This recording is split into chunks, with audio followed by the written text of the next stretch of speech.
In 1991, director Robert Rundle gave us Cybernator. Rundle also co-wrote this movie, and this is produced by Troma Movies. If you're not familiar with Troma Movies, this is a kind of a low-budget, schlocky B-movie production company responsible for a wide variety of schlock, including The Toxic Adventure, which is probably their kind of most well-known property, but a whole host of others. And of course, the early 90s, the late 80s were filled with cyborg movies. You couldn't move in the video shops for a variety of straight-to-video cyborg movies. And this is one I hadn't actually seen before now. So this takes place sometime in the future, and it's kind of a neo-noir cyberpunk kind of setting.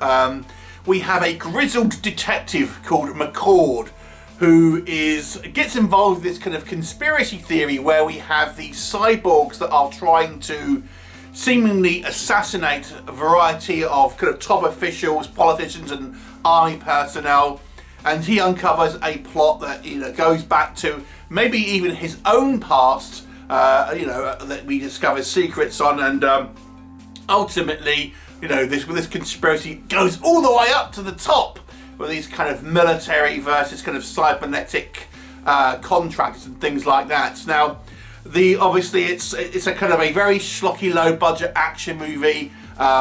Let's talk about what I think works in this movie's favour. Yes, this is not a good movie. You're not going to hear me say that in this review, but there is an element of fun here. I mean, this is pure cheese. If you like Plan 9 from Outer Space, this is kind of like a slightly modern version of almost that, with wobbly sets, kind of dodgy acting, dodgy effects. But I couldn't help be mildly amused by this movie, in a kind of like, I don't really like watching things ironically. I just would generally prefer to kind of be somewhat kind of realistic with any kind of criticisms. But yeah, you can't help but kind of think, yeah, this is kind of like real entertaining bad schlock in a way. So that does have that entertainment value. But can they say any positives that are really unironic? I actually kind of quite like this neo-noir setting. McCord, who is our main character, he's kind of wearing the typical kind of like unbuttoned shirt with a thin tie and a raincoat and things like that. He's kind of talking like Humphrey Bogart, or he's attempting to. He's got his partner who always seems to be the one to get shot and things like this. And of course there's a dame who's a stripper and all that sort of stuff. So it has that sort of that fun noir aspect. And then you have this kind of this world where cyborgs are living kind of like next to the kind of the human species, so to speak, and the humans don't like the cyborgs and kind of vice versa. So it has that kind of like that cyberpunk kind of aesthetic through it. And there's some quite fun, albeit silly kind of designs for kind of some of the cyborgs, which some are better than others, but they kind of look rather silly, admittedly. So I quite like the kind of the world, even though arguably, as I say, the 90s were filled with kind of cyborg movies. I still found this kind of like this world interesting, and back when these movies came out, I was well into the kind of the cyborg genre. So I hadn't seen this one before, but I probably would have enjoyed it kind of back then. And there are, as I say, some over the top and somewhat interesting designs for these kind of cyborgs, with a lot of kind of over the top kind of aesthetics attached to their heads and things like that. There is that.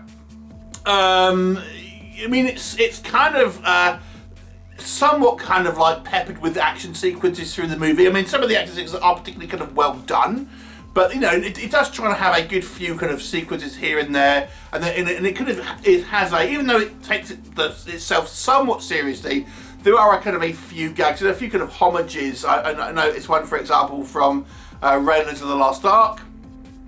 So there's a few kind of fun moments here and there. I always quite like William Smith, who's really the only kind of recognisable actor I kind of saw in this movie, and he's always kind of fairly kind of watchable, a somewhat kind of well-known kind of big movie actor, and he's kind of chewing the scenery as our kind of like corrupt military kind of bad guy, which was kind of quite fun. And of course there's a reasonable attempt here to have this kind of like this story involving the kind of military kind of experiments and who's behind it and blackmail and stuff. So I give it props for trying to have somewhat of a more in-depth kind of story than maybe some of these kind of like straight to kind of video sort of cyborg movies that we got in the kind of the late 80s and early 90s. What doesn't work, I mean, this is a Troma movie, so obviously it's never going to be a high production or anything like that. But yeah, it is particularly kind of cheap looking, this movie. I mean, it's comparable to the likes of Plan 9 from Outer Space. You know, wobbly kind of sets, various kind of technical hitches. There's lots of kind of audio interference, sort of goofs that are kind of, you know, that are made clearly on set that weren't kind of picked up or they didn't care. Things like this. The acting is atrocious from the majority of the cast here. There's some very kind of cliche elements in this kind of movie.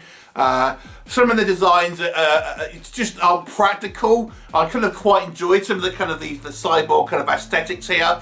You know, but again, they're not particularly kind of practical when you kind of think about it. Again, we have to kind of, you know, frame it in the fact this is a kind of a early 90s movie, and it was clearly made to be somewhat of a schlocky B movie to start with, but nonetheless, it's kind of like, it's a little silly in certain aspects and things like that.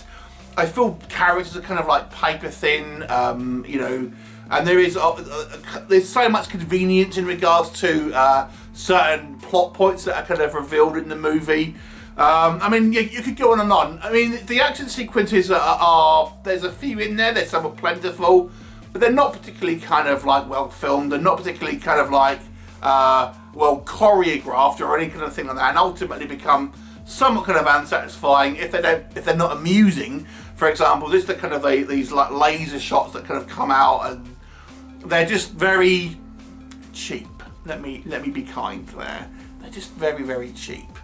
Yeah, it's just a schlocky movie which doesn't make any kind of apologies for it, but it feels like it was somewhat kind of rushed together and just kind of like a hodgepodge kind of production where they didn't really have much in the cares for really any details here, or worrying too much about having kind of rough edges here. It just seems like it's plonked on screen and kind of that's what you get. The director here has done a few films, but I believe this was his first feature at least.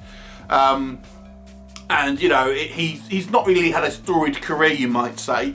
So yeah, it's not a good film by any stretch of the imagination. It's certainly filled with technical issues, bad acting, you know, various kind of like points you can kind of pick this movie apart. But I do think there is an element of schlocky fun to be had with this one. There's clearly better cyborg movies out there, even straight to videos of the cyborg movies, and I've reviewed a few on this channel. But it's a kind of a fun one-time watch if you don't mind schlock. But I can't kind of give it really a high mark at all because it isn't a good film. I will give this one a 3 out of 10. Have you seen it? What did you think of it? Leave me a comment, and I'll look forward to seeing you next time. Bye for now.